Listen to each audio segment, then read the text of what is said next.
There you are. Hey, everybody.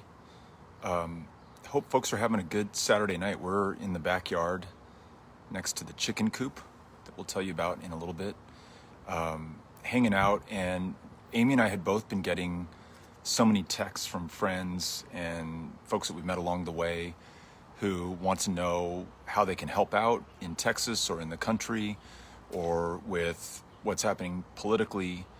And I thought we'd talk a little bit about that. And then we were both, as you have been, all last night and all day today, thinking about and talking about and learning about the life of Ruth Bader Ginsburg. And we miss you guys. That's the other thing. And we thought we would check in. This is kind of a good moment to do that. A lot is happening. We're, I think, 24 days away from early voting, 16 days away from the deadline to register to vote in Texas. We are 45 days away from Election Day, I think. And there's a lot of work to be done. And I'll tell you the immediate reason I thought about doing this was I mentioned a lot of people had said, hey, I want to get involved. Who's a candidate I can support? And I think about, our friend MJ Hagar, who's running against John Cornyn. If you want to see Democrat control of the Senate, if you want to win one of these big races that, all the consultants and, wise old men of politics said was impossible, make sure that MJ Hagar has the resources. There are extraordinary state house candidates who are running in Texas, congressional candidates, beat Susan Collins, beat Mitch McConnell, let me put it this way, support Jamie Harrison and beat Lindsey Graham in South Carolina. But then as we were sharing this with folks, they'd say, well, I want to do something more. And I don't just want to like stuff on Facebook or retweet something. And for those of you who fall into that category, we have a phone bank that we would love for you to join. And I think it is very fitting and very much in keeping with the spirit of Ruth Bader Ginsburg, who there's some wonderful quote that has been traveling the internet today about essentially, and I'm paraphrasing, don't get dejected, don't be down, pick yourself up and take action, get after it and get the job done.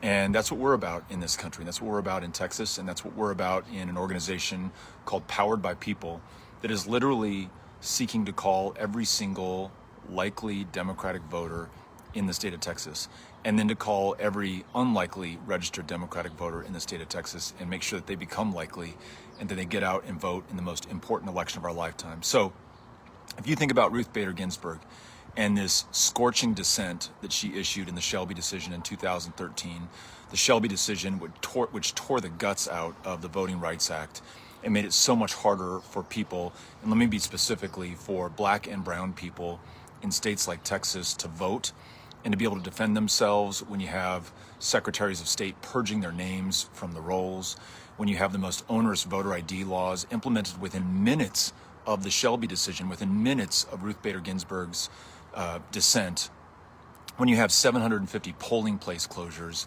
in the state of Texas, more than in any other state, which again make it very hard for people to vote and produce some of the very long lines that you've seen. If all of that is on your mind and you want to take action and you want to dismantle that infrastructure of suppression that Ruth Bader Ginsburg fought her whole life against and was so successful in so many ways in beginning to dismantle, sign up for one of these phone banks. And Cynthia Cano has just graciously posted the link. It's at the bottom of the screen. You can click that and you can sign up and I will join you. I will be on the phones with you. And Amy, will you be on with us? I'm going to be on with you this week. Okay. So Monday and Wednesday, we have phone banks calling voters in Texas and word to the wise and a warning to every prospective volunteer. This is not easy and it's not necessarily fun. It is very necessary. It's the only way that I know of to connect with voters in the time of COVID in a state where transmission is still very high and deaths are still very high, to call and text those voters who will decide the outcome of this next election. If you want to do more than donate, do more than like, do more than post, do more than share, and you actually want to connect with voters, complete strangers, again, not easy, very tough, but absolutely necessary. And, speaking for myself, very fulfilling when you actually do this phone banking work, then sign up. The link is below. Amy, I want to ask you about this hen house that you built behind us, but I first want to get your thoughts on Ruth Bader Ginsburg and what you've been thinking about. And I know you had wanted to watch On the Basis of Sex with our kids, the biopic made about Ruth Bader Ginsburg's life. Tell me what you're thinking. My stomach just dropped yesterday when you called me, and I really thought she was gonna hang in there. So tough, right? And she survived. Such a fighter. And overcome so many cancers, so many men who tried to stand in her way and stop her. So many expectations, conventional wisdom, status quo. She overcame all of that. And she showed no signs of in any way being weak that I could pick up. Yeah. Well, she was lifting more than me even there at the end. Was she really in her workouts? Sure, yeah. I don't know if that's true, but that is impressive if it is. I know. She's amazing. And so what do you think about where we are? And let me ask you, I know you were probably planning to do this phone bank anyhow, but does that increase your urgency and your drive? Oh, I think 100%. I think, there's a real, not that I haven't been afraid or had fear, but there's like that fear becomes so much more real and like deep for me that phone banking, if we can knock on doors safely, whatever we can do so that we're doing everything in our power to try to make everything okay at the end of the day. I was so inspired by all the people who went to the Supreme Court last night, and a good friend of ours, Robert, was sending us pictures of the people who had organized at the Supreme Court. I think there's going to be a vigil at the federal courthouse here in El Paso at 8 o'clock. 8 o'clock tonight. For those who want to join El Paso, and I'm sure throughout communities around the country. And I really love the fact that so many people are marking the life and the accomplishments of Ruth Bader Ginsburg with respect.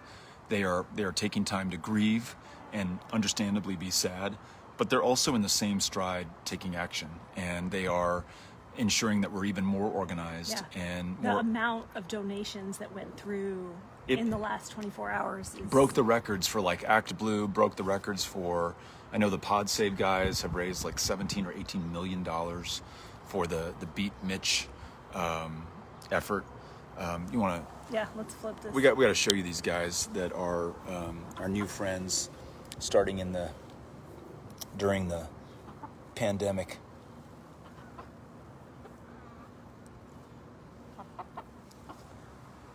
They wanted to say hello. They were creeping up on us while we were talking. They think you're going to feed them. They think we're out here to feed them. They're sorely mistaken. Want to know what you all are thinking, and we'll do our best to read some comments. And Cynthia, if you want to text any that you'd like us to respond to Amy's phone, and we'll try to do that. We haven't seen a lot of you in a long time. Haven't seen your names in a long time, and I really just, we haven't been live streaming really at all, but we've been thinking about you guys, especially today, because so many of you have reached out to us, texted me or Amy.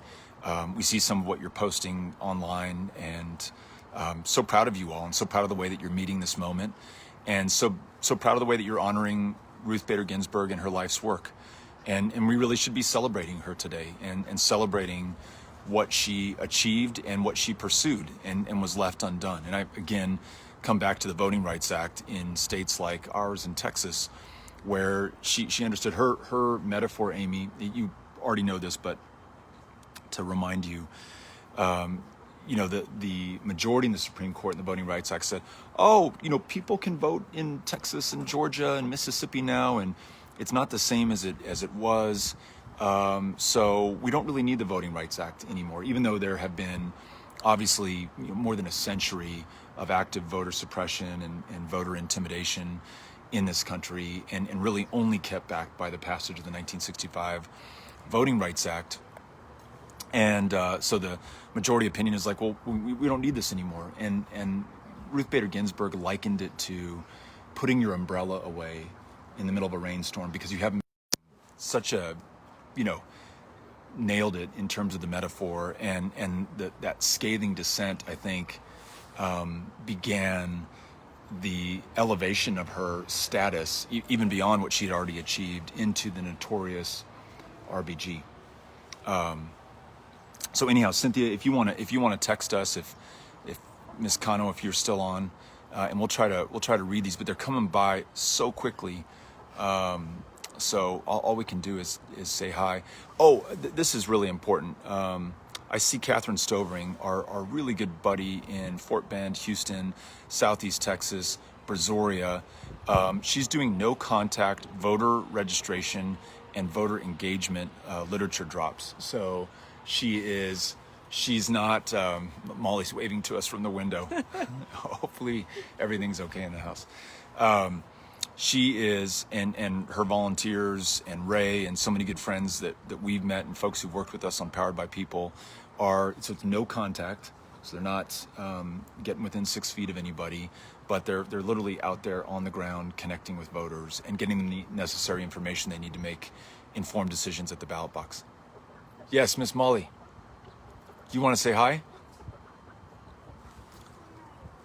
Oh, sorry, we're out here. We should have told you. Yeah, this is Molly. Showing you Molly. Oh, you don't want to be shown. So anyhow, thank you, Catherine, for doing that. And Catherine just posted a link, and you all can follow that if you live in Brazoria, Fort Bend, Houston, that general area. She and her team are doing mighty work organizing there. Amy's Beto's direct. getting Just the tell camera me. Just tell me. faster, closer and closer to our face. All right, let me see. Natalie says, please tell people how they can vote early in Texas. Thanks for the question, Natalie. And then you might want to check if Cynthia's texting you any of these. So Natalie, early voting starts on the 13th of October, which is really soon. Less than 4 weeks away. You should make a plan to vote on October 13th or October 14th or October 15th, the first few days of early voting, because you don't want to vote on election day if you can help it, where you are likely to find longer lines, where it is a little less convenient. And I know that folks have work and school and family and obligations that may keep them from voting early. And if you vote on election day, that's okay too. And by all means, as long as that vote gets cast. But if you want to vote early, best way to do this is to go to your county's elections department page. Super easy to find, and you can there find the most convenient early voting location to your home or to your job or to your school, and then make that plan. Like do this now, like today. Jump off this live stream. We've said everything that's important, and go on to your county elections website in Texas. Find out those early voting locations when they open. Most of them will open at 7 a.m. And then make that plan to vote, and then put that in your calendar. I didn't see the name, but someone just said they're moving from Ohio to El Paso next week. And how can they get registered to vote? So to our new friends from Ohio and our new Texans who got here as quickly as they could, you have until October 5th to register to vote. And again, perhaps one of the most direct ways to figure out how to do this is to go to your county elections department, and you can find the easiest way to register to vote with your county. Unfortunately, Texas does not allow online voter registration, which is nuts and is in itself a tactic of voter suppression in this state. But find out how to get registered in that county that you're moving into. You can go to vote.org. You can go to the TexasDemocrats.org. You can go to a number of resources that will also facilitate that. But I always love to go directly to the source, to the elections department, and get that done. If you qualify to vote by mail in Texas, you can also find out how to do that through your county elections department. So if you're 65 years or older, or you have a physical condition that would prevent you from voting in person, you qualify. Everyone else, please vote in person, and please do that early, and please make a plan to do that now. Okay, there's a question about the chickens' names. This will be a good test. Do you know the chickens' names, Beto? I don't. I know Fluffy, who is the big chicken, the hen that lays eggs. There's PB, who's the little curly-haired one. And yeah, I don't think people are going to be able to see them all the way over there. Maybe you can go grab some food and they'll come this way and we can introduce them. Do you actually, let's do this. This may be a nice thing for people to see. Some of you may have seen us building the hen house. Do you want to give people Here, I'll hold the camera. A quick tour? Okay. Well, you show. Okay. So this is where we go to get the eggs that are laid here. This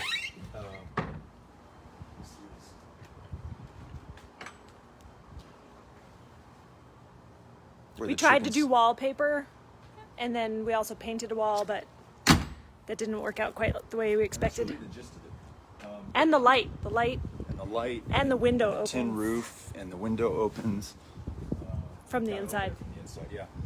But Amy, for the most part, built this stuff. This is Fluffy. This is our only egg layer at the moment.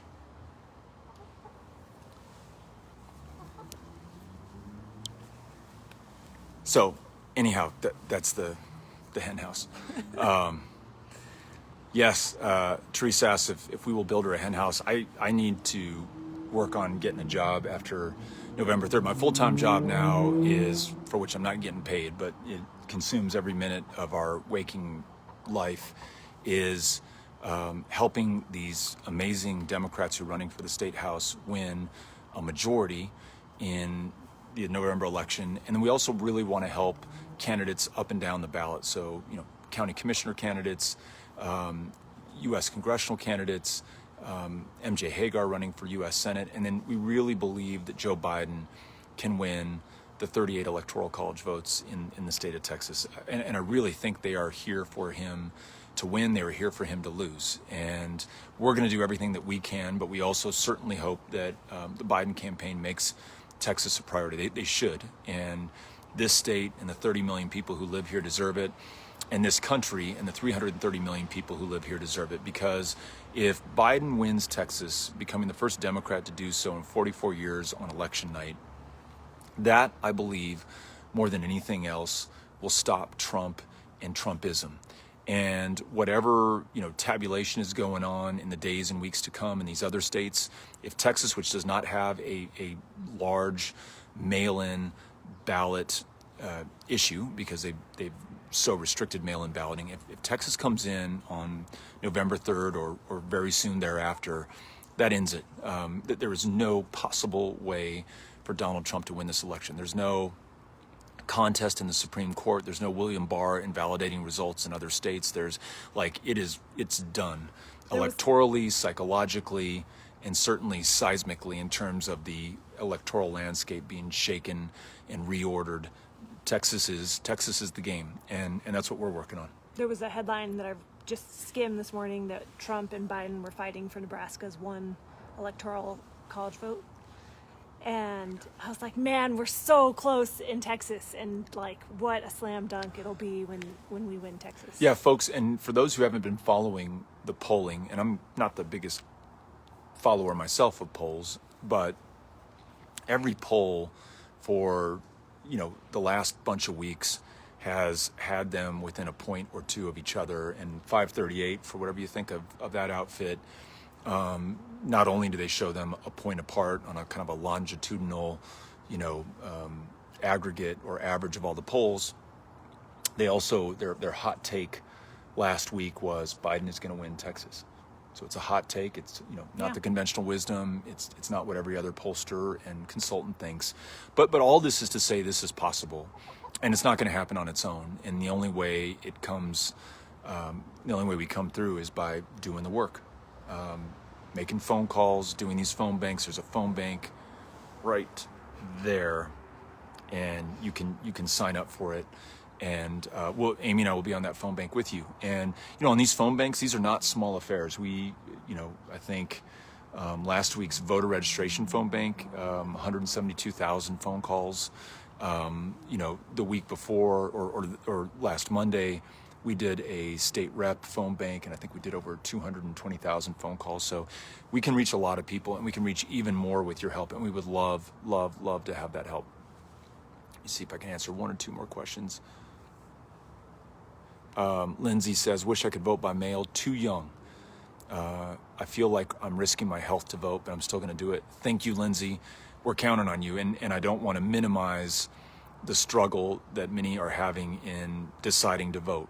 If they are medically vulnerable or their family members are, and yet they're not allowed to vote by mail in Texas, which was a really evil decision by our Attorney General and our Governor Greg Abbott and the Texas Supreme Court. Be that as it may, these are the facts that we have to deal with. And so you've got to vote in person if you aren't 65 and if you don't otherwise qualify. So thank you, Lindsay, for making the choice to do that.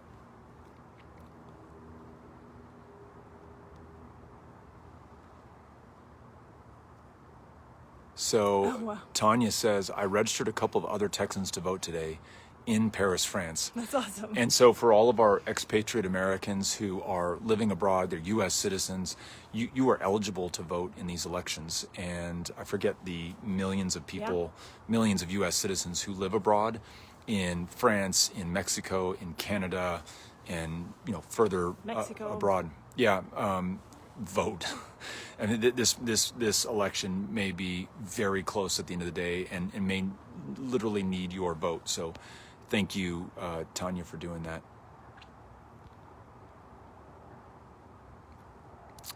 Mary says, my 1,000 vote forward letters are all ready to send to Texas. All right, some folks are telling us that they're signing up on the phone bank. I love that. Thank you all so much. And Amy and I will see you on that phone bank. They are fun insofar as you're doing really tough work with really amazing people, right? And you're on edge. Like, there's something fun about tell us, a little on edge. give us an anecdote from your phone banking thus far this year, Amy. Somebody you talked to. It doesn't have to even necessarily be a positive or a nice story. You don't have to have one at the end. Just this one I did feel like a win because real... it was the first time that this had happened. You will get some people that are, Trump supporters, may be nice, may not be as kind. You'll get some people that don't necessarily want to share their decision. And then you'll get some really enthusiastic Biden supporters. And so I got an enthusiastic Biden supporter. She was also very supportive of Eliz Markowitz. Great. And so he's running an HD 28 in Fort Bend for the State House. And so I asked the next question of, would you be willing to join us at Powered by People to make phone calls just like this? And she was willing to, so I got her email. I'm sure, followed up with her, and hopefully she'll be joining one of the awesome. phone banks. You don't remember her name, do you? Hold on, I'll think of it.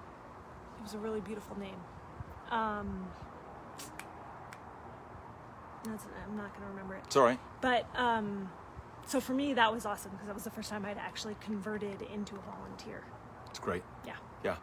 And that's how it happens, literally one phone call at a time. You are talking to the people who will literally decide the outcome of the vote. And so think about every way in which campaigns and candidates talk to voters. They do it on Facebook. They do it on TV with ads that are kind of a shotgun approach. They do it on mailers that go out. And yet none of those is actually the candidate or an advocate of the candidate talking to the voter who will make the decision.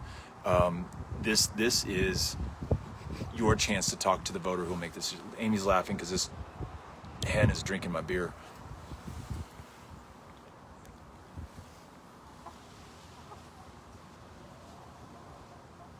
Okay, so this is Fluffy. That's Fluffy.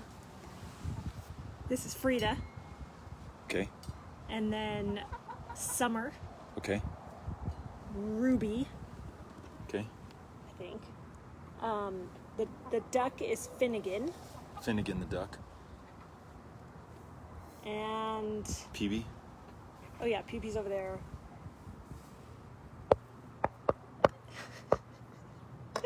Trying to eat the camera.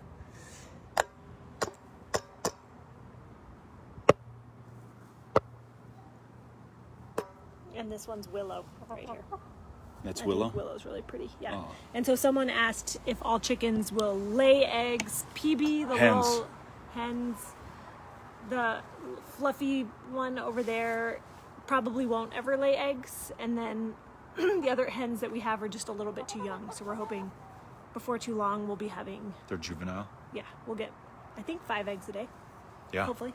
So if you live in Sunset Heights and you'd like some eggs, we will have some extras, and we're very, very happy to share. This hen is going in for the beer, and the eggs will have a beer Yeah, maybe this is going to be a new thing. flavor to them. Thanks for everybody. I see all these folks on here encouraging people to join the phone bank, and people saying that they have signed up to join the phone bank. Cynthia Cano, thank you for putting the link on here. And Cynthia, by the way, is on every single phone bank as well. And we released the leaderboard of the top 10. So there's more than 6,000 people who've made phone calls with Powered by People. And so you have a leaderboard that is 6,000 plus names long. And Cynthia Cano is in like 7th place. Really? Yep. You want me to make some guesses of who else is on there? Yeah. Okay. TM? TM is number 1. She's number 1? Yeah. That's awesome. Big time. Rose? Rose is like number 4, 3 or 4. Awesome. You're forgetting a big one. Uh-oh. Well, Rocio, who was number 1 for a little while before TM took over that top spot. I'm not going to do this justice, so I'm going to stop naming names. But it's amazing the thousands Wesley? of calls.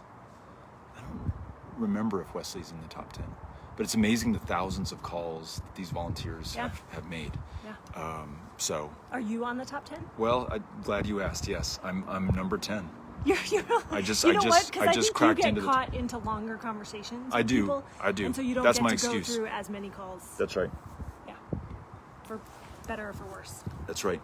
Well, look, we just wanted to check in. So many of you had reached out to us today, and we always love hearing from you, and are grateful for, even in really difficult times, and in the passing of Ruth Bader Ginsburg, the fact that you reached out to us to tell us how you're feeling, and to, ask what more you can do.